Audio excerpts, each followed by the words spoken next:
There's so much drama that goes on in gaming right now. For one, I kind of like it. I kind of don't like it. There's a couple different thoughts behind this. For me personally, I think that it's definitely, we're at this interesting sort of crossroads in the video game industry. And, like I said, I think that it's something that all these companies can learn a little something from it. At the same time, I also feel like what's going on right now is changing what we're gonna see in the future, and what I kind of mean by that is quite simply put, Microsoft is really changing the game with how they've done things, and I know Sony's not exactly happy with that. The thing is though, is Microsoft wrong? Is Sony wrong? And I've stated this multiple times before. I don't think that there's really a right or wrong, but I do think that Microsoft started planning in ahead for where the future will take you, and Sony didn't do as good a job of that. Now, am I a fan of all these changes? Am I a fan of things like that? No, not necessarily, but I do recognize that, some of these things are what's needed, and not everything is as bad as you first maybe make it out to be. And I always point to stuff like Game Pass or PlayStation Plus as a perfect example of this. When I was a kid, we got to rent a video game every weekend, one video game, me and my brother. That was it. And what's funny is my parents spent more on that than what they would have spent on Game Pass. If something like Game Pass was around where you get 100, 200 games, are you kidding me? They would have loved that. And so I can definitely see where, people can kind of jump in and just enjoy more games than ever with that. I am someone who buys a lot of games. You guys have seen it. I've posted videos. I've got like 1,200 games installed on my Xbox right now, 500 on my PlayStation 5. I buy a lot of games. I play a lot of games, but I still love these services because it allows me to even buy more games. I'm not all of a sudden, taking that money that I was going to buy a game with and not spending it. And, oh man, he doesn't support the industry. I might spend that on a game that maybe I wasn't going to buy before, right? So I'm still supporting both sets of devs, but a completely new set of devs that I wouldn't have before, right? And Game Pass has helped me try games that maybe I wouldn't. Maybe I didn't like the game, and so maybe I didn't play it to completion, but I tried it. And that's something. And the devs got something out of that other than me ignoring their game completely. But I want to get into this news because guess what? It is very, very big news. I can't wait to talk about it. It should be fun. Hey everybody, I'm Crap Gamer. This is Crap Gamer Reviews, and I am back with another video. Please do me a favor, hit that like button, share it out. I'm looking to get 100 likes on all of these videos. A very small goal indeed, but a goal nonetheless, and just would be so much appreciated from each and every one of you. Thank you so much. I know things are slow or whatever, but I'm looking to turn things around, and hopefully with your help I'll be able to do that. Now, we know that a lot of people say that, oh well, the devs suffer if they put their games on Game Pass. The devs, think of the devs, won't you? Won't somebody please think of the devs? Now we get to this kind of weird aspect where, Microsoft and Sony both have services that, pay developers. And, I think that what we're starting to see maybe now more than ever is that developers are definitely getting paid,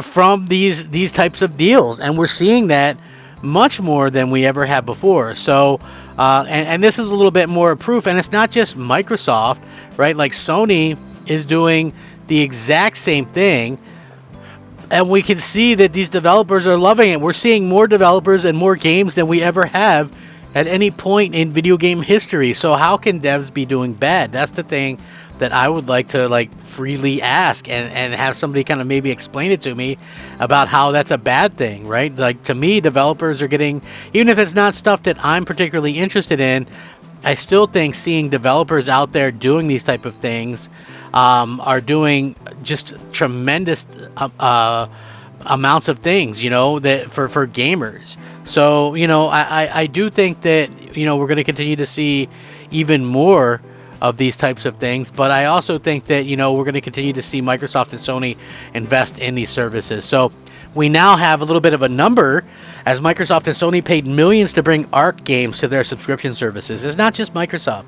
Xbox Game Pass and PlayStation Plus fees are revealed in regulatory findings.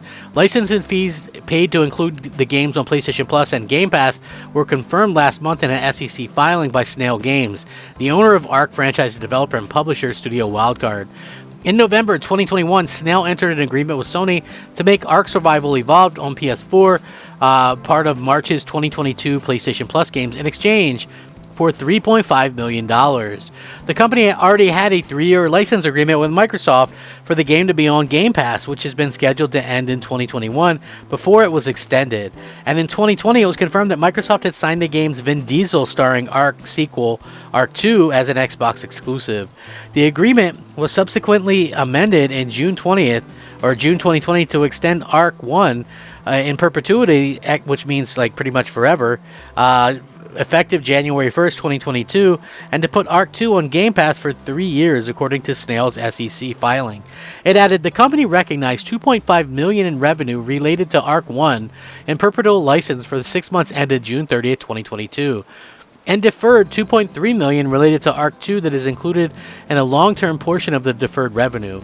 Platform holders like Sony and Microsoft are traditionally secretive about the amount of money that they pay to secure games for their subscription services, so these figures are somewhat eye-opening.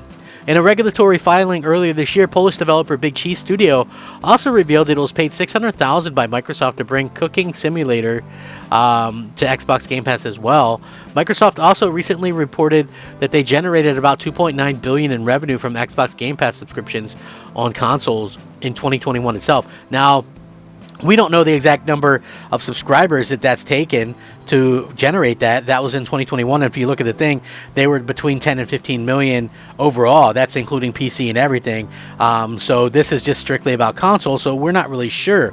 Now, the interesting part to this whole scenario is they're probably double that, and maybe even double and a half that of where they're at now. So you can see that Game Pass is definitely something that can bring in some money, and it's something that can continually, help Microsoft to be able to bring in, all this money, and and I feel that Microsoft is doing a tremendous thing here for everybody. Like Microsoft is really, if you think about it, they're setting these indie game developers up in such a nice way by paying them so much money. And I think, obviously they're not trying to hide the number that they spend in a negative way. What they're trying to do is quite simply, you don't want it to get out of hand where, everybody's just like trying to, have their, hey, well, if you paid this person this much, then